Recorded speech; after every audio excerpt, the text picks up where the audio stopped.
All right. Good morning, everybody. It Good is morning. October 13th, 2021. This is the Squawk podcast. First thing I want to do, I just want to get some housewarming stuff out of the way. We're on TikTok now. It's tiktok.com at Squawk podcast. We've had postings up there already.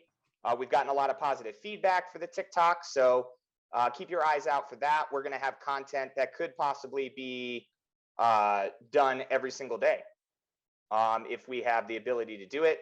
I'm going to be doing reaction videos to the games. I did one last night, but as this intro is going to tell you, I didn't post it because I've recently had a change of heart when it comes to the Ravens. And I think as a fan, I probably should have had a different mentality about this team the entire time. But I'm going to start with an analogy, okay?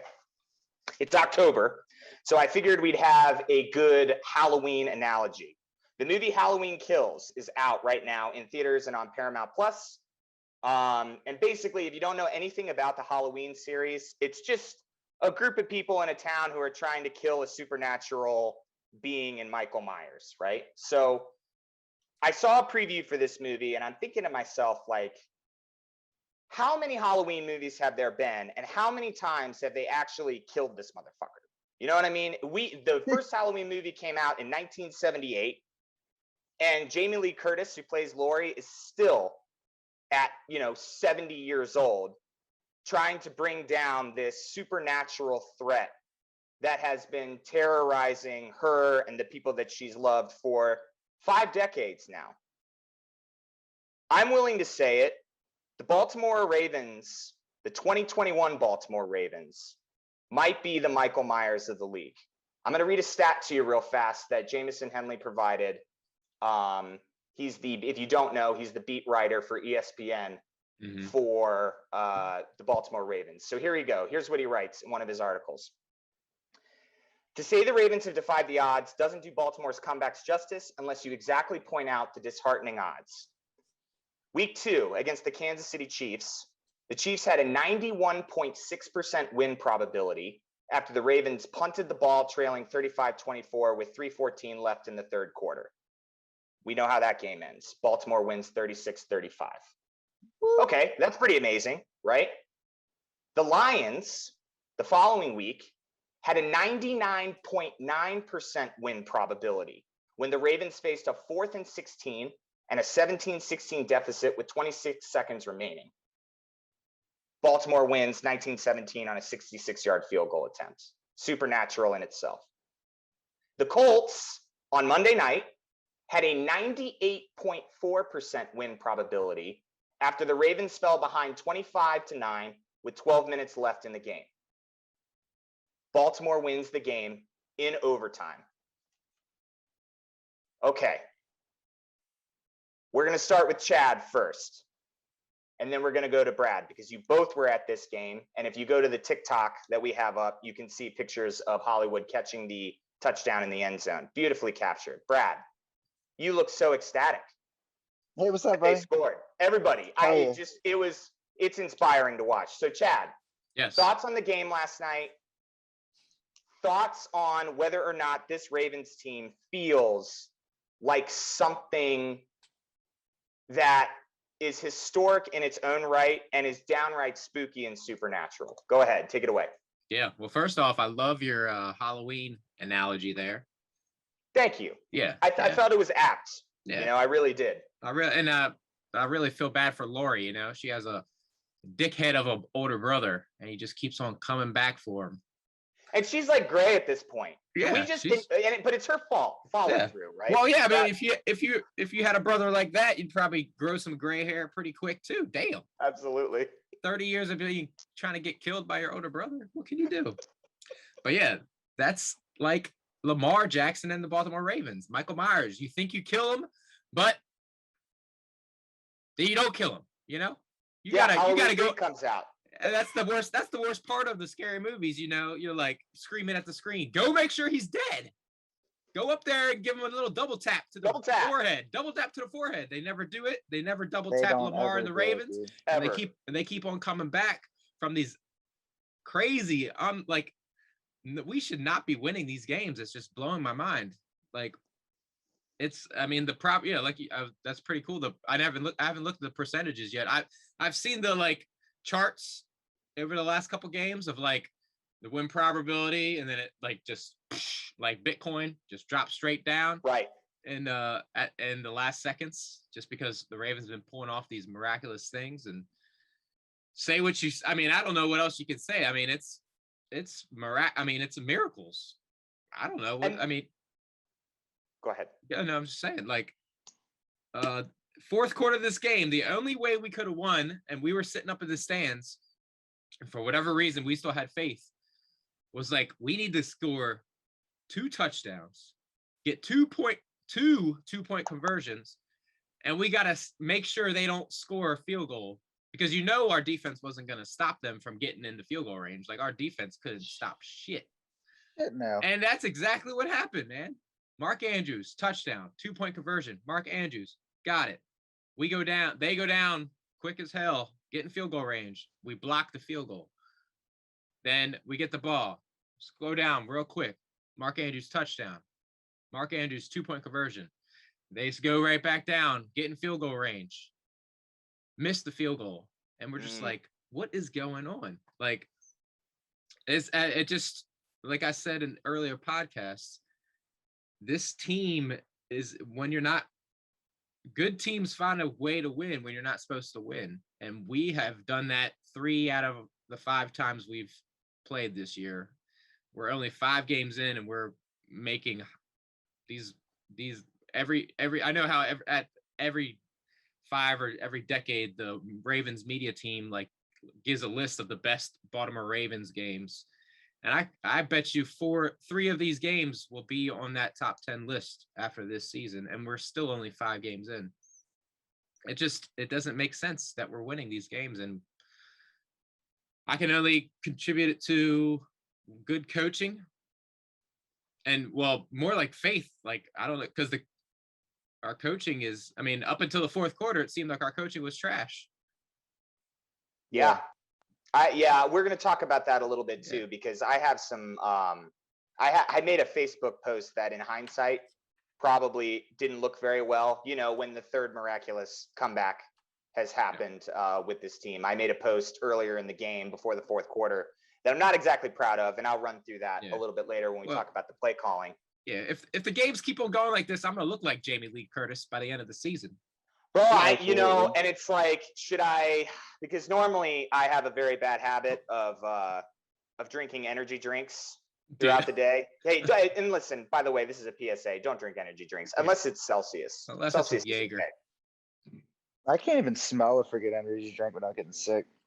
Dude, well, I have them before the games, and then the games go the way they go, and my heart starts pounding through my chest, and I'm like, all right, well, maybe on game day, I just shouldn't have any of that and just go in completely on an even keel. Brad, I want to talk about the environment at the game. You both were at the game. You guys got great footage that like I said before, we put it up on TikTok. What was the atmosphere like in the first half compared to the atmosphere in the stands in the second half? Were there any conversations that you were having with people about just how the game was going in general? I saw the end. And it just looked like an absolute carnival atmosphere there in the stands. But was there could you feel the game slipping away in the first half? And then how did everybody react as the comeback was happening? I mean, when we walked in a little bit late, that's due to my navigation skills. I took us right into traffic, so that kind of sucked. So we missed the opening kickoff and all that. But while we're walking in, it was unusually quiet for an M&T Bank Stadium. And I was like, what in the shit is going on? And I look at, they have the TVs around, and I just see Jonathan Taylor running down the left side of the sideline for a touchdown. I'm like, what the shit, Chad, we're down 7-0. He's like, what do you mean? We're the ones with the ball. We thought that kickoff just started. Right. I guess we got 3 and out. They do, it's what, 3rd and 15. They do a quick screen pass and boom, first touchdown. So that first half was not the normal feel when you're in a Ravens stadium. Especially, this is my first Monday Night Football. I was hyped as hell. Right. Thinking that it was going to be electric. and it really wasn't. Like our fans were we were pretty down, but we started making some kind of plays. Like when we got down there, started driving down, and yeah, we finally got those first 3 points. It it kind of started changing, but I feel like that's because we knew that the inductee was coming on, and we were kind of all excited about that. But honestly, that was like the highlight of the whole first half. Our team was not good, but come time for us to um what come back on them in the third and fourth quarter, that really changed. They start doing these crazy ass um I don't even the light shows that they were doing. Oh, dude, those are awesome. Those were Really? insane. Yeah, I've Dude, never seen anything like that. I hope I got it on video so I could show you, Ben. But they had some. Yeah, Yeah, send go that ahead, to Brad. me. So go ahead, Brad. Yeah, no, you're cool, man. Yeah, but the light shows were insane, and then they kept getting the one guy that goes RAVENS, like that guy was up there probably 4 times, and every time they did that, we got so freaking hyped. The decimals went from being like 116 in the first half to like 124, 123, like super high. But yeah, man, we never gave up hope. I remember Casey looked at me and was like, can we even win this game still? And I was like, we can, but there's some crazy stuff that has to happen. Like we haven't stopped them yet. We have to go down. We have to stop them. Um, we get the blocked field goal, and then we have to go down and we have to score two-point conversions, like Chad said, and somehow, some way, we get it done. But when it came down, I looked at Chad and I was like, dude, they got 2 timeouts. We haven't stopped them on defense yet. They've been walking it down, and there's still 39 seconds. That is when things got nervous for me. I was very weary about that. But everybody in the stands, man, we were loud, cheering, getting it, man. And besides that stupid penalty that you talked about because of Doyle being a douchebag, We're going to talk about throwing, that. yeah, man, throwing Young's head down. We had them stopped dead in the rights. Like we were going into overtime for sure in my head. And that missed field goal really was the you get what you deserve type of scenario. Like you're a douchebag and you get that 15-yard penalties. You missed that field goal. You guys deserved it. And that after at overtime, it was absolutely electric again. Like we had the ball and we knew for sure. Everybody in that stands knew if we got that ball, Yeah. the way that we were driving on that defense, that like they were driving on us, there's no way we weren't winning that game. Yeah. And that nice pass, he made up for that first missed pass to Hollywood in the first quarter, made up for it, got Hollywood in the end zone again on a nice little in and out. And rest is history, man. It's Yeah. awesome. Great environment. I was so happy that I took off work that day. Yeah. Yeah, for sure. I think I would have too. Yeah, what you guys have been saying, a lot of the words that I've been picking up on is like faith and belief. Yeah. And those are words that, as a football fan, I am a Ravens fan, but I am a football fan as well. And the football fan in me going into these games, it's like you're down by so much. I mean, what does the switch look like? Is it one of those, is it a light switch? Right. Or is it a switch that you can turn at the electric factory that requires you to put some shoulder into it? And Lamar Jackson has answered those calls pretty much all season. Yep. And I think I have to stop listening to the football fan in me and start listening a little bit more to not just the Ravens fan in me, but also just what do your eyes tell you? Right? It's just 37 for 43, 442 yards, 4 touchdowns, no picks. Enough has been said about the MVP conversation when it comes to a lot of these quarterbacks. Tom Brady's name is getting thrown around there. Justin Herbert's name is getting thrown around there. We'll talk about that matchup in the pod as well towards the end, where my Baltimore Ravens faith is going to be put to the test here. But let's talk about the bad first, because the first half of this game, Pretty consistent theme throughout the season, really. Chad talked about it the last pod. So Chad, I'm going to get your opinion on this. I haven't heard Patrick Queen's name called up a whole lot, and I heard something really disturbing on the broadcast. So the broadcasters were talking, and I can't remember exactly where this is, but they were talking about the linebacker core for the Ravens. And they were talking about Malik Harrison and Patrick Queen. Apparently, there's a belief in the building that Malik Harrison, who is a third-round draft pick for us, is making more progress than Patrick Queen is. Okay. Who everybody knows that's a first-round pick for the Ravens. Chad, are you concerned that, these guys' names aren't being called more? Are you concerned about the fact that there seems to be, a lag in Patrick Queen's development? And I know you're concerned about the missed tackles. Can you talk about how they affected the first half of the game?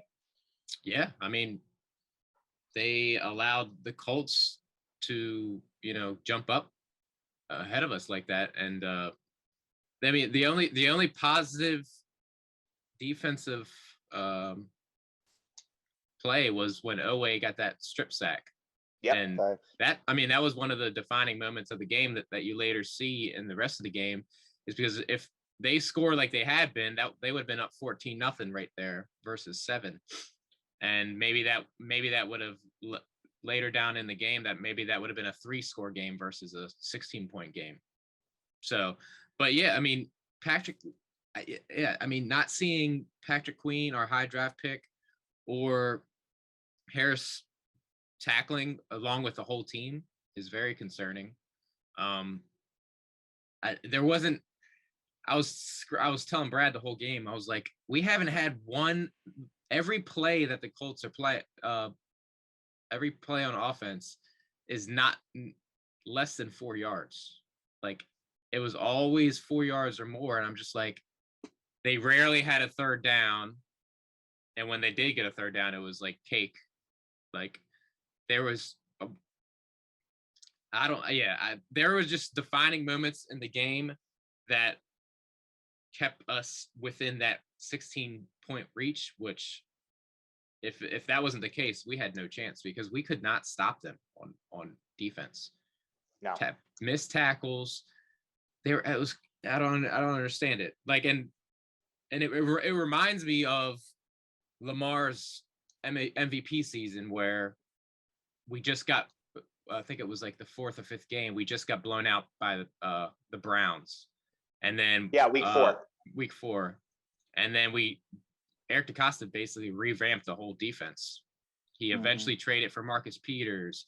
He signed LJ Fort. He signed Barnes, who's on our practice squad right now. And then I think they did a few other things. And that was when Earl Thomas was fighting with Brandon Williams about Brandon Williams not being available and all this kind of stuff, being hurt. And it was just it wasn't the typical Baltimore Ravens defense. And we're seeing the same thing with this year so far. And then the only difference is our offense is able to step up and win for us. Whereas early that season before, it was Lamar's first season starting from day one, and he was still, getting his wits about him and the offense in general. So we've been getting bailed. Our defense has been getting bailed out, and it doesn't and that really concerns me, because I don't think this is sustainable. Yeah, I noticed something last night. They were picking on Anthony Averett. Yeah. Paris Campbell and Zach Pascal, who are 2 wide receivers for the Indianapolis Colts. And Carson Wentz, by the way, had a really great game. I mean, I think if the Ravens lose this game, we're probably talking a lot more about how Carson Wentz performed than we are with Lamar. But that's just how the cookie crumbles sometimes. Yeah. They were picking on Anthony Averett. It seemed like the entire first half. And I don't know what that means. I'm a big Anthony Averett guy. I think he's going to get a lot of interest from teams in this upcoming offseason. That's a scab that the Colts seemed determined to pick at with our defense. in the first half.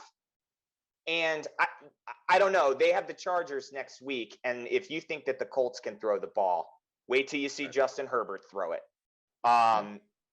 Do you think that that's something that needs to be adjusted? And can you adjust? I mean, I don't know. I don't know what the solution is there. Yeah, I don't know. I think with Pascal and Pittman, the only thing that stands out when they're going against Averett is their size difference. Right. They're pretty big receivers compared to Averett. He's a smaller guy. And yeah, I mean, next week we got Mike Williams, Keenan Allen. Like, it doesn't get any better. Right. So, No. I mean, Nice. I know I saw yesterday that they brought in 2 cornerbacks for tryout. I don't know what's developing from that, but I don't know. I mean, I don't know because I guess our only option is what's his name? 30 starts with an M. He's on IR right now. He should be coming back in a couple of days. He made it was a surprise. He made the team. It was a surprise. I forget his name. Let me see. I gotta. He's a bigger cornerback. Maybe when he comes back. I mean, I know we're hoping to get him back. Wesley. I think it's Wesley. Or Westry? Chris Westry? Westry. Yeah. Yeah. I mean, that's the only thing I can think of right at the moment, unless we do another trade. Because it seems like Averett did well against Tyreek Hill in the Chiefs game, and I mean he's fast, but he's smaller. So maybe it's the size that's going to be an issue later down the road because we still got Green Bay, we got Devontae Adams, we got next week with Mike Williams and Keenan Allen. So was Westry one of the 4 people that we brought in after week 2? No, he was with us during training camp. Yeah, he was there at training camp. Yeah. Yeah, I don't know. I think it's a question that's going to need answering sooner than later. Although I can also chalk it up to maybe it's Monday Night Jitters. Anthony Averett, it's kind of it's a stage where everyone is going to be watching you. But I don't know. I think it's just bigger receivers. I think you're right. I think I just hope that there's an adjustment that's made prior to the Chargers game because I think you're right. Like Mike Williams and Keenan Allen are going to be a huge problem. I mean, I think another issue, different caliber, all right. And maybe with if Deshaun Elliott's back, and then we can, because Jimmy Smith has been playing safety, so maybe we can get Jimmy Smith back at corner and put Averett in the inside. Maybe, I don't know. Once we get Deshaun Elliott back, maybe it'll look a little bit better. But even so, there's still that tackling issue that you brought up, especially from our young middle linebackers, which I don't know what we can do with that. Yeah, and we'll come back to that when we talk about the Chargers game too. Okay. Brad. Whoa. We're switching this up a little bit.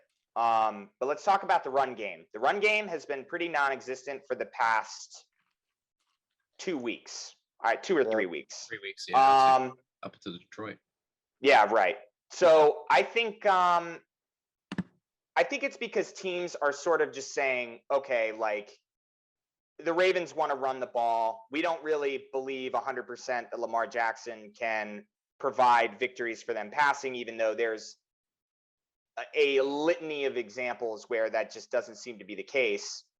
Do you think the run game is in trouble, or do you think that it's just something that other teams have been focusing on to try and slow us down? We went against a good run defense. We went against 2 run defenses in the last 2 weeks that were pretty good compared to the other defenses. I mean, but I'm nervous about it. I don't even think we got. What do we even get 50 yards besides? I don't even think we got 50 yards besides Lamar Jackson running. Like that's terrible. And you had 3 running backs that were running and like switching on and off, and we didn't even get 50 yards. It's troubling to me, but I think it's more of just our offensive scheme. I don't think that we're utilizing our players the way that we need to. I mean, everybody tries to stop the run. Everybody knows that we have a run offense and tries to stop the run. It's like, it's nothing new. I just don't think that we're doing what we need to do. I honestly think we need to allow somebody to get the hot hand instead of Yeah. in and out, in and out. Like, I mean, I kept looking at Chad. Where's Tyson? Where's Tyson? Every time Tyson comes in, he's one play and then right back out.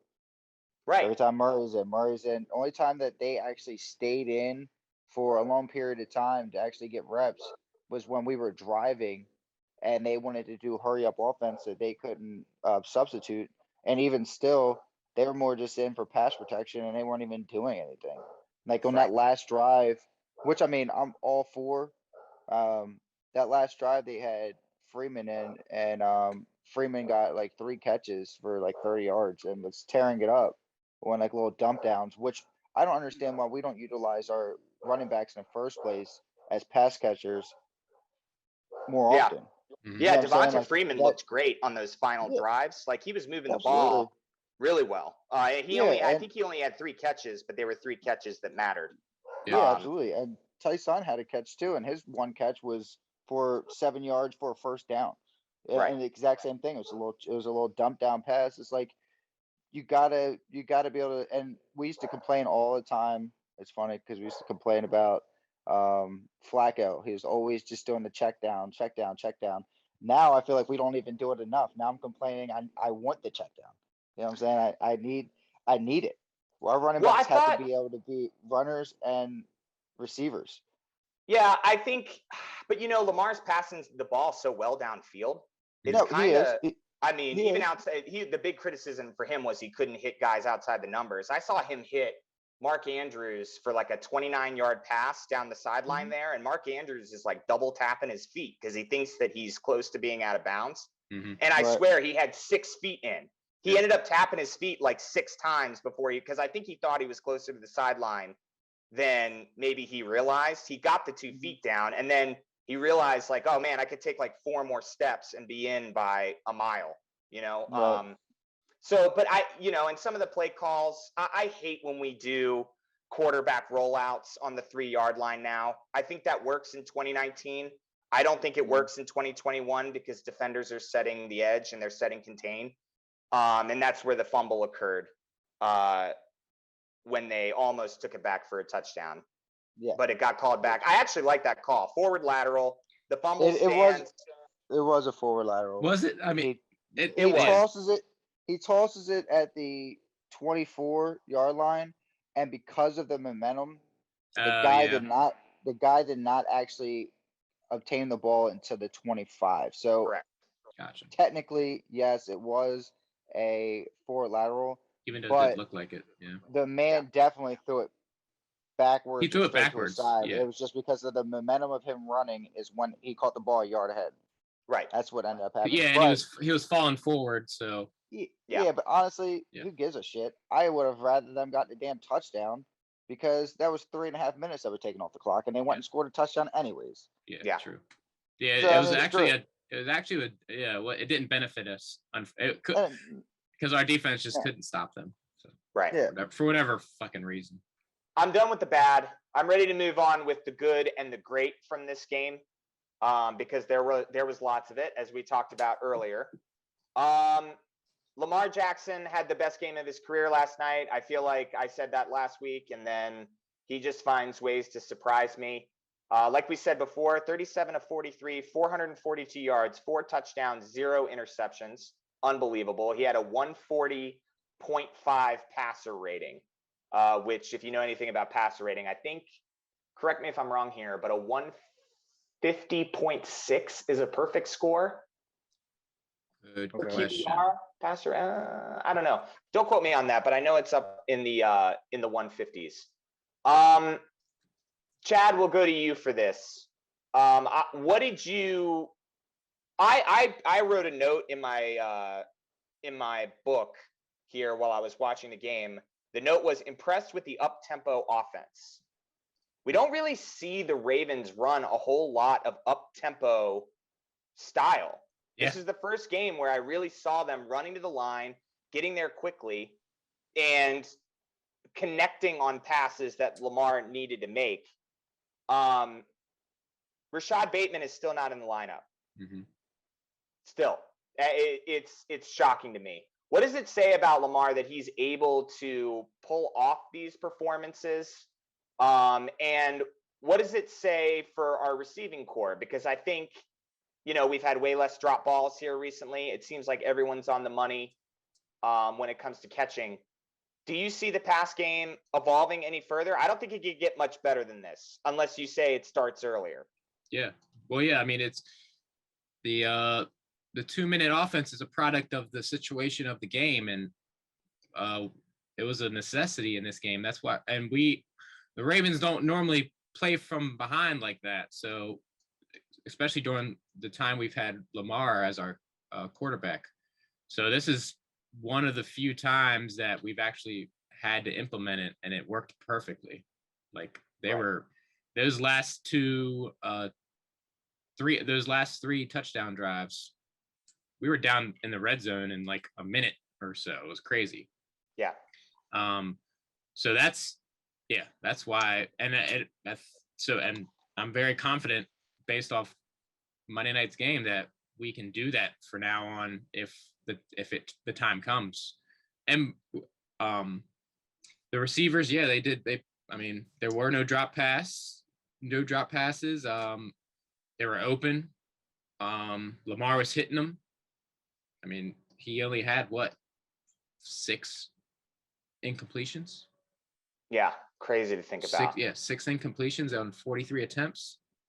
I don't remember there being any drops. Mark Andrews was our number one. He's shown that he's Lamar's favorite target. Number 1, 11 receptions. Marquise second with 9 receptions. Sammy Watkins left with a hamstring injury, right? And he left with a hamstring injury. Yeah. I haven't heard word. Have you guys heard anything about that? That's all I've heard heard on it so far. Yeah, I haven't heard anything yet either. Hopefully he's okay. Yeah, it's only been 2 practices. Today's the second practice, so we'll see what happens, whether or not he gets in. Yeah, and I'm sorry, Ben, I forget your original question, but was it Well, we don't have Rashad Bateman. Yeah. Right? We still don't have him. Actually, that might be something that we can talk about. If Sammy Watkins' hamstring is a significant issue, if you're John Harbaugh, do you bring Rashad Bateman back for the Chargers if he's out? Or do you just go, who do you go with at that point? I think this is the weekend. I think this is the game that they were planning on bringing him back anyway. Right. I think so too. Yeah. He had the option to come back the last 2 games. The first game was too early. This game, they brought back Boykin. Mm-hmm. I saw him as a gunner on special teams a lot. I don't remember seeing him out there much, but so I feel like they were just keeping it safe because they probably thought this game was a relatively easy win. That's what we thought. Yeah. We thought it was going to be a blowout. Yeah. But with the addition of, it's very promising that we've been able to do. Lamar has his greatest passing game ever. Our offense has the greatest comeback victory ever in our franchise history. A lot of records were broken, and this is without having our strength, which is our rush game. We were held to 92 yards, 91 yards rushing. Yeah. And so it's very promising for our offense moving forward that we can, when the time comes, we can throw the ball all over the field with and granted, I did find out this is the stuff you miss when you're at the game, but I found out later that they lost 2 of their corners, right, during the game. Yeah, so I was going to bring that up. The Colts secondary, I was going to talk about depth because it's really the thing that has made the Ravens competitive in a lot of these games. You really saw a lack of depth from the Indianapolis Colts. Their secondary is banged up. Xavier Rhodes left with a concussion. And then I think he tried to put a lick on Mark Andrews, and Mark Andrews just kind of stood him up. That one-handed catch. Yeah, which is crazy. Yeah. I cannot believe he took that shot. Some news we found out that I was talking to Chad about before we came back from break was apparently Mark Andrews has been mourning the recent loss of his grandmother, and he dedicated this game to her. So there was I guess there was a moment when he scores that first touchdown where he takes a while in the end zone. Mm-hmm. He was given props to his grandma. So T's and P's for Mark Andrews' grandma. Yeah. I did notice that he was, kneeling and looking up on his scores. Yeah, it was for her. Yeah. Yeah. So that was an interesting little tidbit. Yeah. So yeah, I that he goes out with a concussion, and then they lose. Sendejo was their safety. There was a weird play where James Prochet makes a catch, and then he goes down, and his helmet goes directly into the ground, and it looked like Sendejo hit that part of him, and just sort of his body, the inertia, his body kept going forward, but where the contact spot was just dead stop. Mm-hmm. So he got hurt on that play, and they were already missing Rock Yassin, who's one of their corners. We took advantage of a secondary that's even more beat up than ours, believe it or not. And I think you really saw that because, again, I mentioned earlier, Carson Wentz and the offense had a great game. Yeah, they sure did. I mean, there's absolutely no reason why they should lose that game, and yet the defense just was on the field way too long. They were gassed. You could see it on the broadcast. They just looked exhausted. And then we had a lot of guys step up on defense that needed to step up on defense too. And I want to talk about that a little bit. Brad, Calais Campbell. Right. I'm watching the broadcast and I'm thinking to myself, wow, we're in such a hole. Where are the veterans at? Can our veterans really stand up to the pressure of this? Because again, I still wasn't a believer at this point.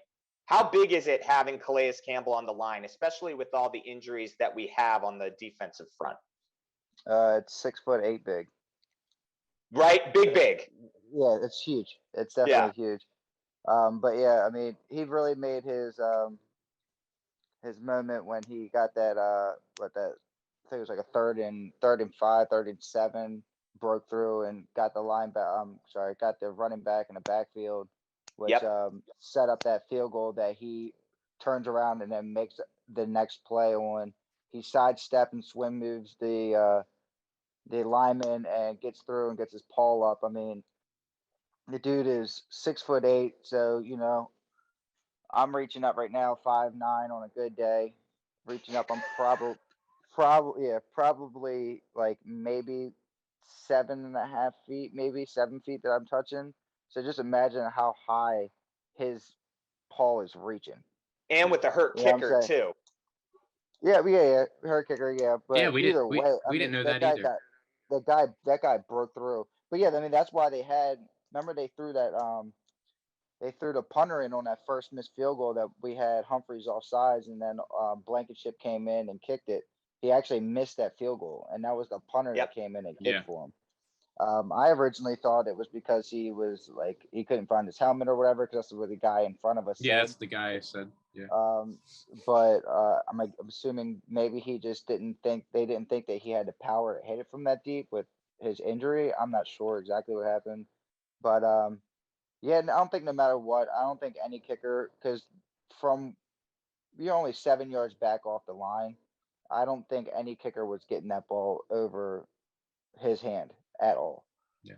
I mean, you're kicking to get the lift so that it goes over the line, gets away from the blockers and all that. But I don't even think Justin Tucker would have. The $30 million man. You don't think the $30 million man can get it over? By the way, Justin Tucker, watch.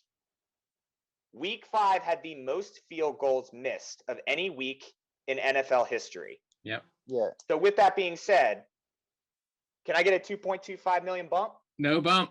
No. Come on, give me a bump. No. We're at the 10 mil cap. It won't be capped.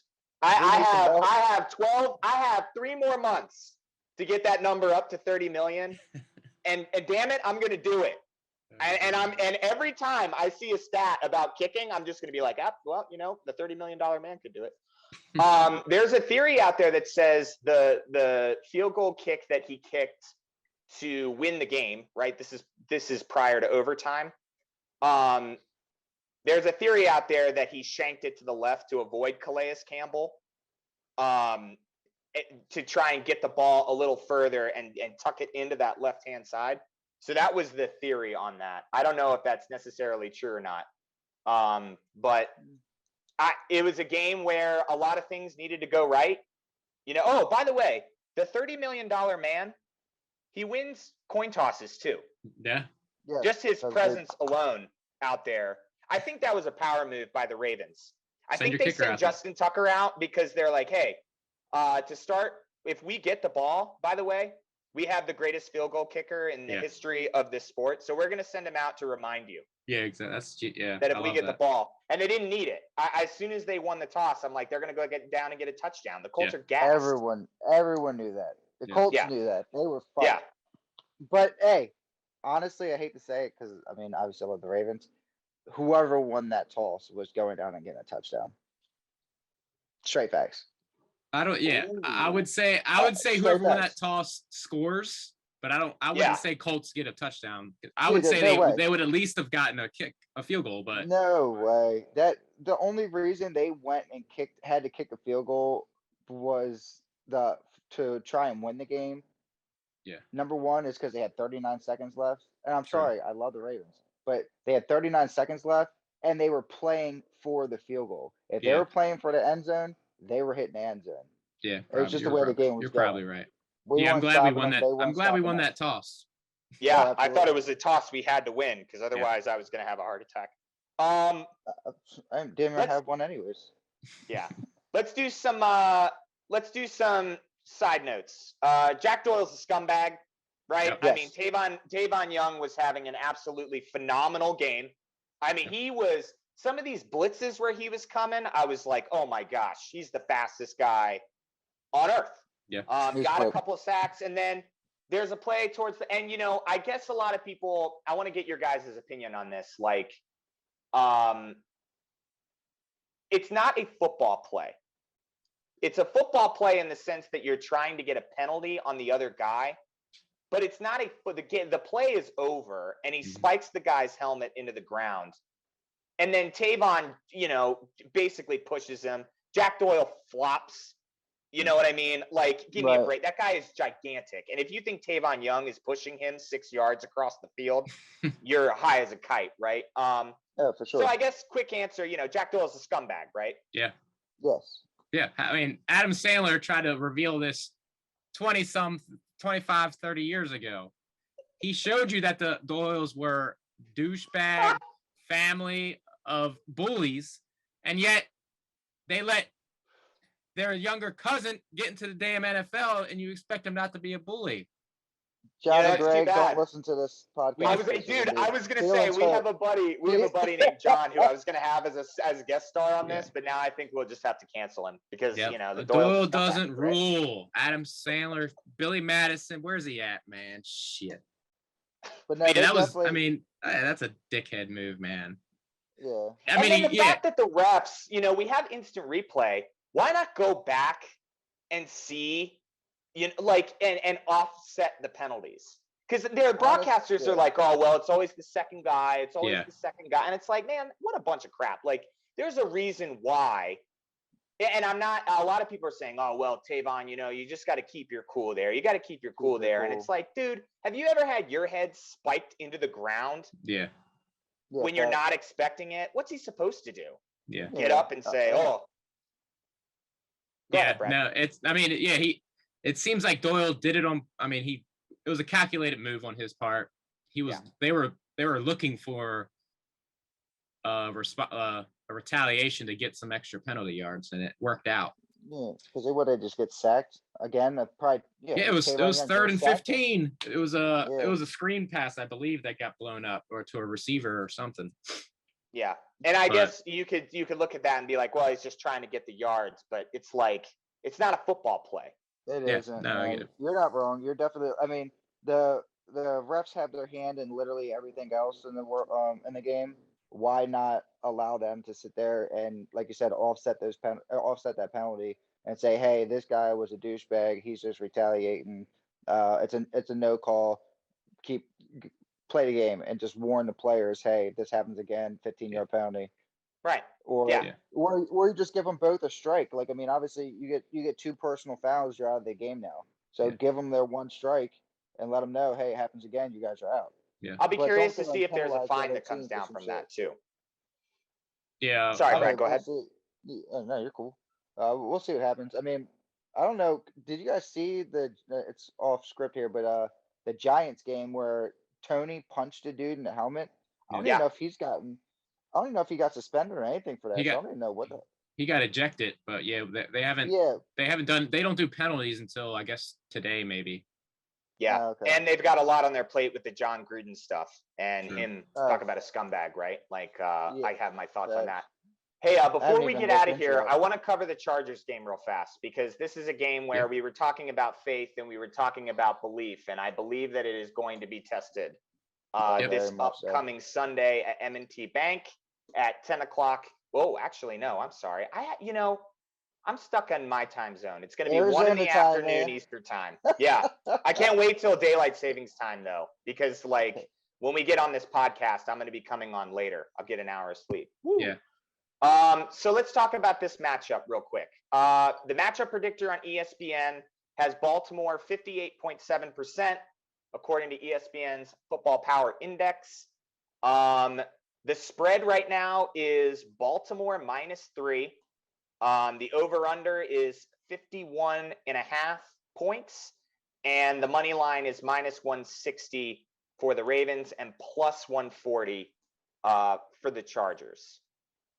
This is a game that greatly concerns me. I have seen a lot of Chargers games this year, and part of it is because the AFC West is playing the AFC North this year, and it's one of those things where you're just going to see a lot of those games if you're paying attention to the Bengals, the Browns, or the Steelers. You're going to be paying attention to more of these teams.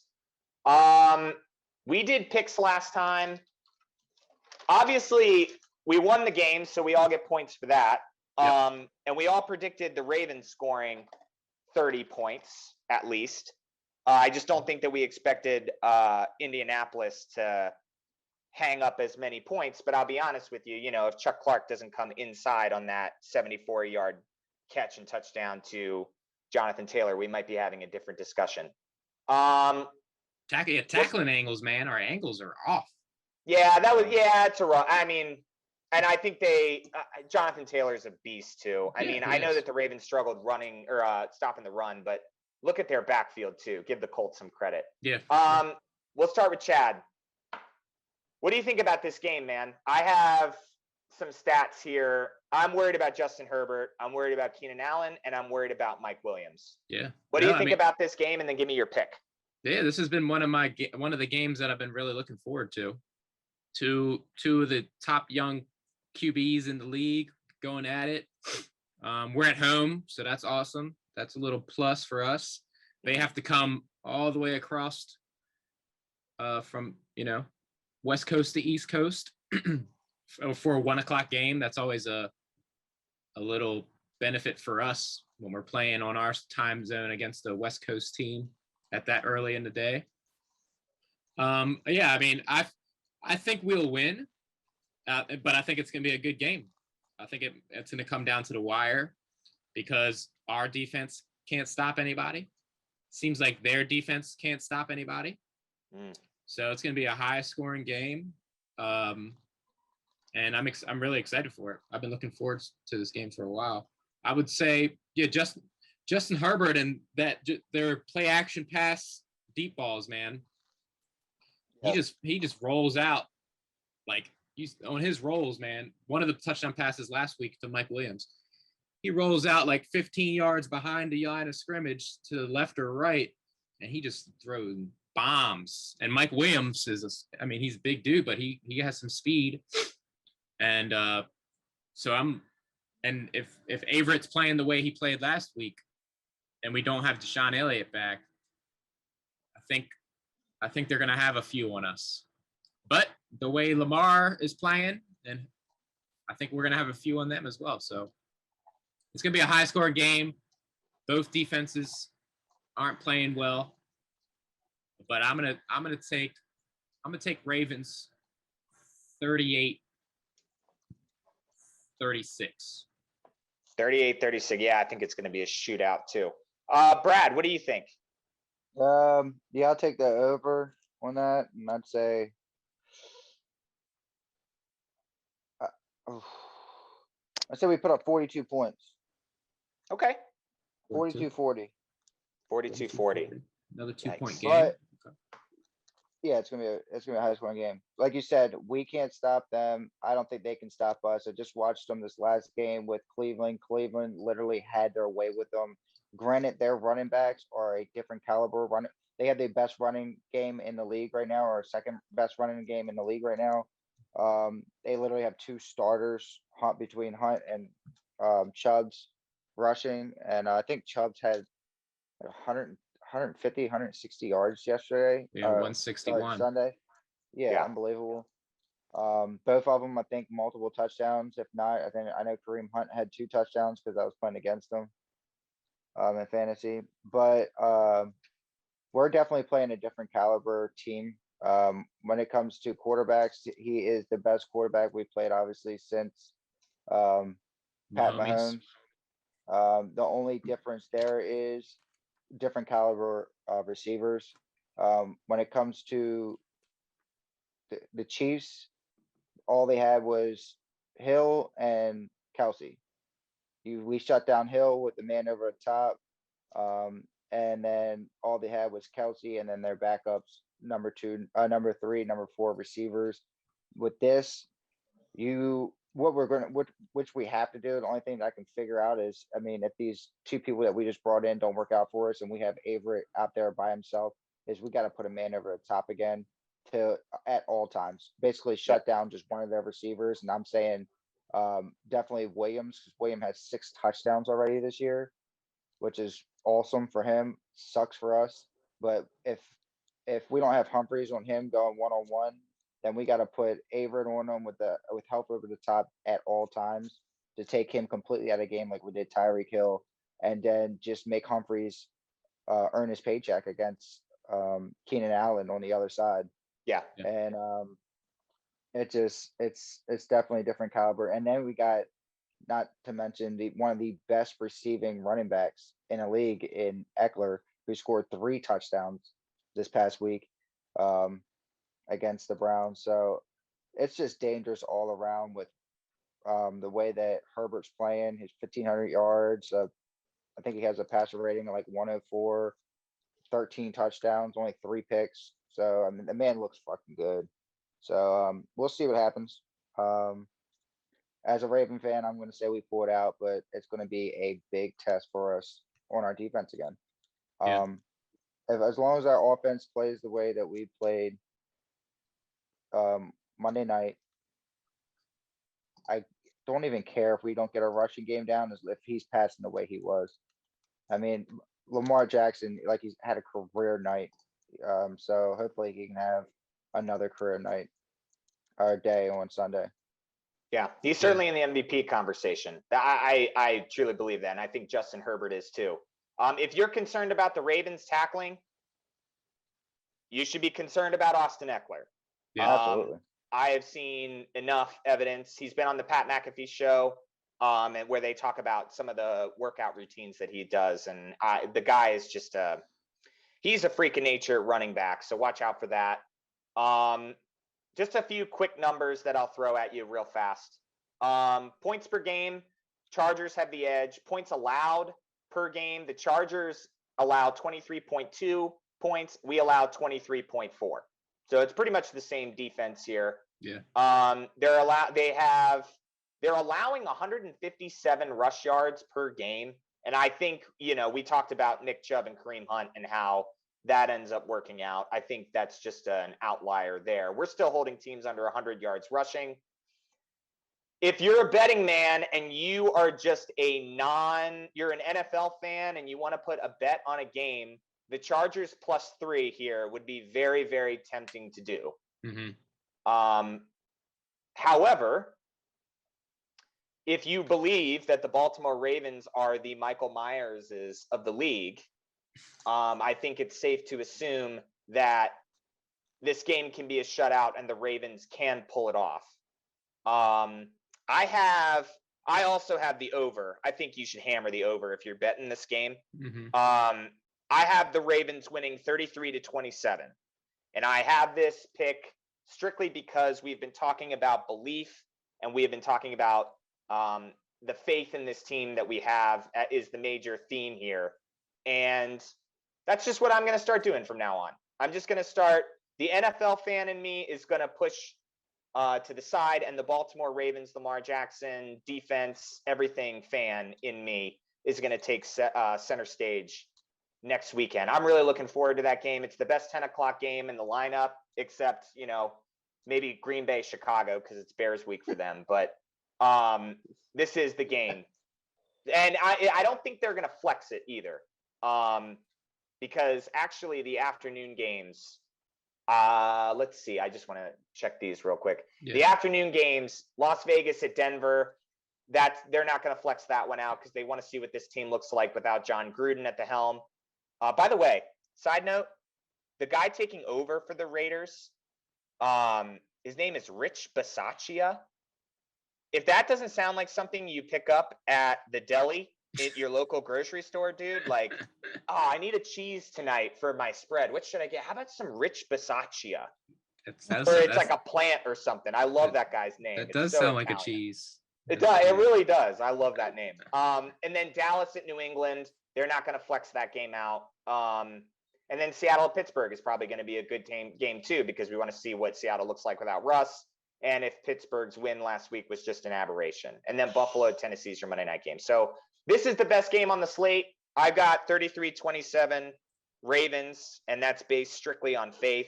And I'm taking the over there as well. But it's going to be a hell of a game, and we're going to have a lot to talk about, I think. I think it's going to be a shootout. Yeah. If you thought Carson Wentz was going to pick on Anthony Averett, I bet this week when they go into film study for the Los Angeles Chargers, they're going to be looking a little harder at Anthony Averett.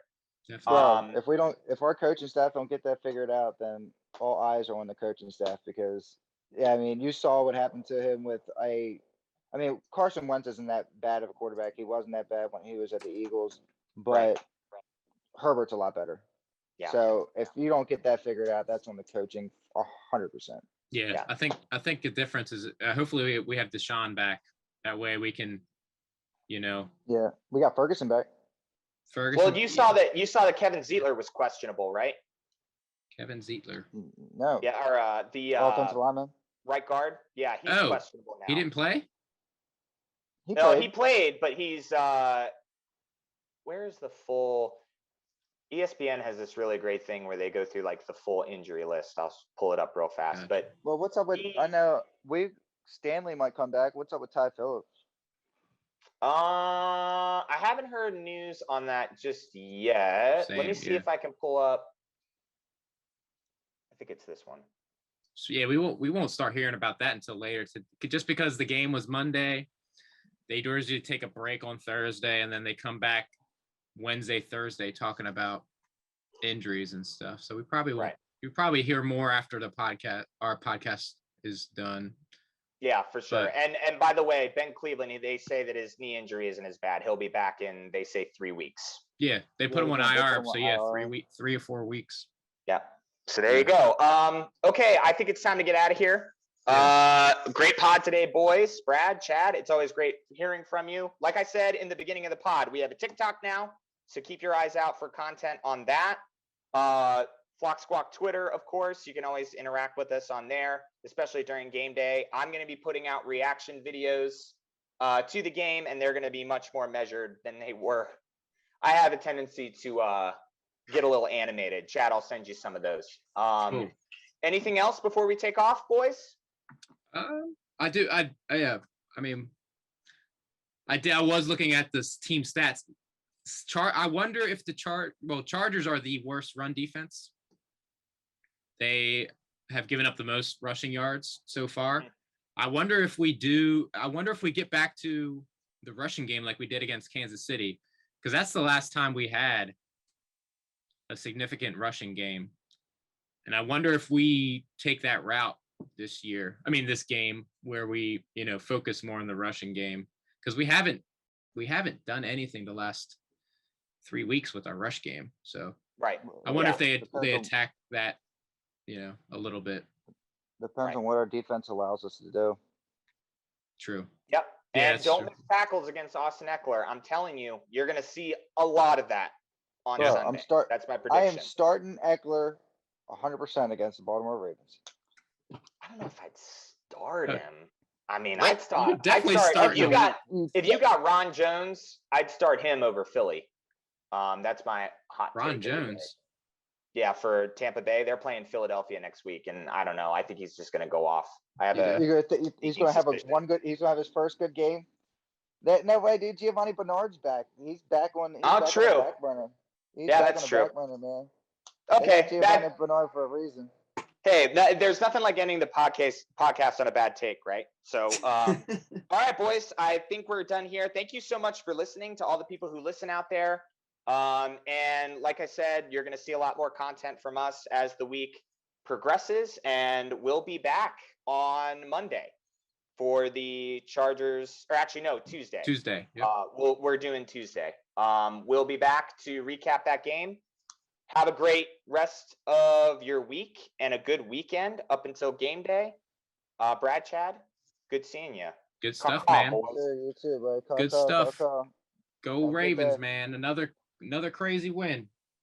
I don't know how long it's gonna last. We got to figure some shit out.